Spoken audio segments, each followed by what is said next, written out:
À l'affiche de la nouvelle saison de Sam, diffusée chaque lundi soir sur TF1, Hélène de Fougerolles retrouve son rôle de professeure anticonformiste, dans une intrigue toujours aussi poignante. Mais au-delà de la fiction, c'est une facette plus intime que l'actrice de 52 ans a accepté de dévoiler au micro de Bernard Montiel sur RFM. Un entretien exclusif où elle revient notamment sur un choix de vie radical, quitter Paris pour s'installer dans le Luberon. Un confinement décisif pour Hélène de Fougerolles.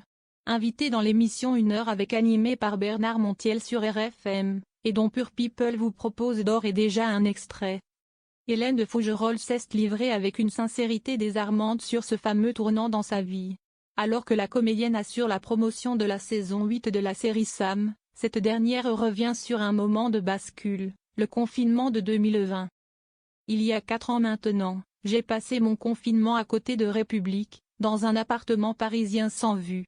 Enfin, vue sur des immeubles et sans voir le ciel, et je me suis rendu compte que j'étais complètement à côté de ma vie, confie-t-elle au micro de RFM. Ce jour-là, un déclic. Lassée par le rythme effréné de la capitale, l'actrice française décide de tout quitter pour le Luberon.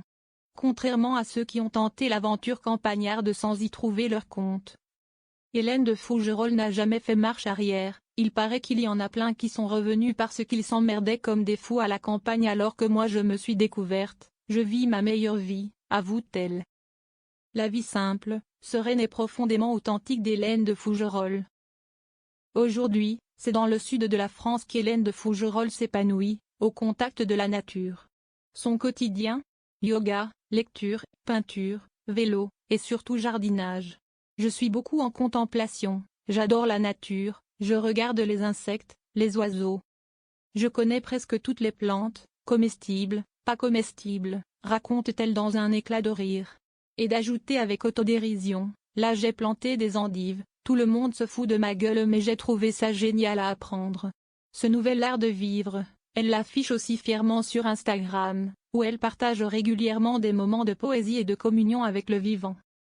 En octobre dernier, l'originaire de Vannes publiait une photo aux côtés d'une menthe religieuse. Je l'ai sortie de la piscine et depuis elle vient me voir tous les jours.